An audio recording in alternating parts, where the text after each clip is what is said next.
जाहिर तौर पे अफसर के यहाँ पे बंदूक रख के उसको धमकी दे के तेरे को सस्पेंड कर देंगे, तेरे को ट्रांसफ़र कर देंगे, तेरा करियर बर्बाद कर देंगे, उससे ज़बरदस्ती करके और वो वकालतनामा दिलवाया गया। एलजी ने ऐसा क्यों किया? एलजी ने ऐसा इसलिए किया, एलजी साहब जानते थे कि उन्होंने जितने काम किए हैं वो गैर कानूनी है, असंवैधानिक है। अगर सुप्रीम कोर्ट के अंदर उनकी पोल खुल गई तो एलजी मुंह दिखाने के लायक नहीं बचेंगे, इसीलिए उन्होंने गुंडागर्दी करके अपना।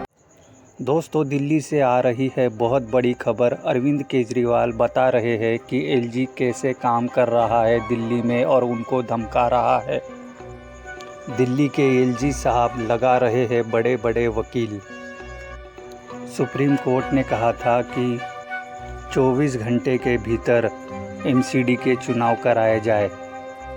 इस मामले को समझने के लिए वीडियो पूरा देखिए। आज जो मैं आपके सामने रखने जा रहा हूँ मुद्दा, वो सुन के आप लोग चौंक जाएंगे। कल सुप्रीम कोर्ट के अंदर जो केस हुआ, उस केस के पहले की कहानी मैं आप लोगों को बताना चाहता हूँ कि उस केस को असंवैधानिक तरीके से इन्फ्लुएंस करने की किस तरह से एलजी साहब ने कोशिश की कि सुप्रीम कोर्ट के अंदर सच्चाई नहीं बताई जानी चाहिए। सुप्रीम कोर्ट में सच्चाई बताने से रोकने के लिए एलजी साहब ने पूरी कोशिश की। शैली ओबेरॉय जो हमारी मेयर कैंडिडेट हैं, उन्होंने सुप्रीम कोर्ट में केस किया। उस केस में उन्होंने दिल्ली सरकार और एलजी दोनों को अलग अलग पार्टी बनाया, क्योंकि दोनों के व्यूज़ अलग अलग थे। एलजी साहब ने कुछ कदम उठाए थे जो दिल्ली सरकार के मुताबिक असंवैधानिक थे, गैर कानूनी थे। तो शैली ओबेरॉय ने दिल्ली सरकार को, एलजी को अलग अलग पार्टी बनाया। दिल्ली सरकार ने यूडी सेक्रेटरी को आदेश दिए कि इस केस में गौतम नारायण को दिल्ली सरकार की तरफ से वकील नियुक्त किया जाए। दिल्ली सरकार की अपनी मर्जी है कि वो किसी को भी वकील बना सकती है। एलजी साहब ने 9 फरवरी की रात को, मुझे याद है कि अगले दिन केस था, 9 फरवरी की रात को यूडी सेक्रेटरी को ये आदेश जारी किया। इसकी कॉपी हम लोगों ने आपको भेज दी है। इसका सेकंड पैराग्राफ अगर आप पढ़ेंगे तो एलजी साहब ये कह रहे हैं कि honourable lieutenant governor has desired that urban development department shall defend this petition. उन्होंने कहा, एलजी साहब ने, कि पहली चीज़, आप मेरा वकील ही दिल्ली सरकार का वकील भी लगाइए।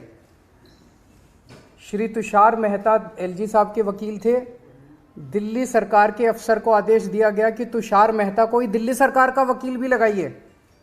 तेरा वकील तो तेरा वकील भी मेरा वकील और मेरा वकील भी मेरा वकील।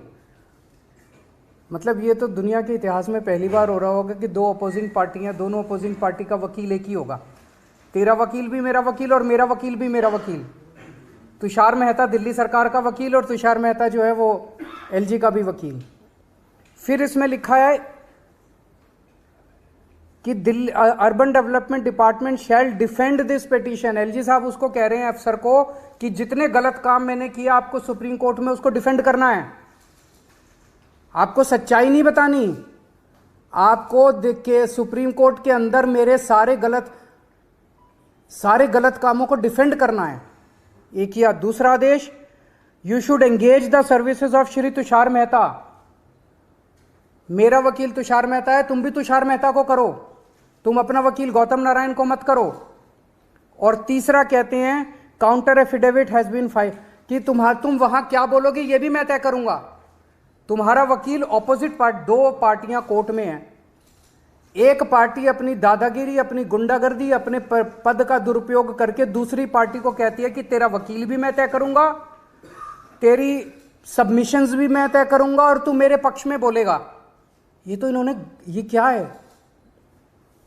2 डायरेक्शन जब उस अफसर के पास गई, उस अफसर को दिल्ली सरकार के मनीष सिसोदिया जी ने डायरेक्शन दी कि आप गौतम नारायण को कीजिए, एलजी साहब ने डायरेक्शन दी कि आप तुषार मेहता को कीजिए। वो बेचारा अफसर, आप सोच सकते हैं क्या करता। उसके पास कोई चारा नहीं था, उसने तुषार मेहता जी के पक्ष में अपना वकालतनामा दी। दिल्ली सरकार के का वकालतनामा भी तुषार मेहता जी के पक्ष में दे दिया। क्यों दिया? उस अफसर के पास 2 ऑर्डर थे। एक दिल्ली सरकार के मंत्री का ऑर्डर था जिसके अंडर में वो काम करता है, उसका एलजी से कोई लेना देना नहीं है उस अफसर का, और एक एलजी का ऑर्डर था। एलजी कह रहे हैं तुषार मेहता को वकील लगाओ, ये क्या मंत्री जी कह रहे हैं, उसके अपने मंत्री जी कह रहे हैं कि गौतम, उसने तुषार मेहता के वकालत के पक्ष में वकालतनामा दे दिया। तो तुषार मेहता सुप्रीम कोर्ट के अंदर दोनों पार्टियों की तरफ से खड़े थे, दिल्ली सरकार की तरफ से भी खड़े थे और एलजी साहब की तरफ से भी खड़े थे। जाहिर तौर पे अफसर के यहाँ पे बंदूक रख के उसको धमकी दे के तेरे को सस्पेंड कर देंगे, तेरे को ट्रांसफ़र कर देंगे, तेरा करियर बर्बाद कर देंगे, उससे ज़बरदस्ती करके और वो वकालतनामा दिलवाया गया। एलजी ने ऐसा क्यों किया? एलजी ने ऐसा इसलिए किया, एलजी साहब जानते थे कि उन्होंने जितने काम किए हैं वो गैर कानूनी है, असंवैधानिक है।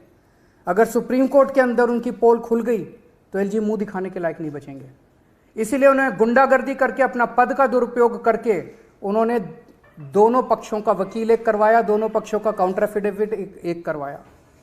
तो इससे साफ साफ जाहिर है कि सुप्रीम कोर्ट में सच को छुपाने के लिए एलजी साहब ने ये सारा षड्यंत्र रचा। जैसे हम फिल्मों में देखते हैं कि जो क्रिटिकल गवाह है उसको कोर्ट में पेश होने से रोकने के लिए कभी उसको किडनैप कर लिया जाता है, कभी उसके परिवार वालों को किडनैप कर लिया जाता है, कभी उसको हत्या कर दी जाती है जो क्रिटिकल विटनेस होता है। ये बहुत बड़ा गुनाह है, ये क्राइम है। एलजी साहब ने जो किया वो वही काम किया कि एक पार्टी के सच्चाई को सुप्रीम कोर्ट के सामने रखने से रोकने के लिए उन्होंने अपना ये सारा षड्यंत्र रचा। ये मैंने कई वकीलों से सुबह से बात की है। This amounts to LG's action amounts to interference in the administration of justice. It is criminal contempt of court. LG of Lieutenant Governor of Delhi has committed criminal contempt of court.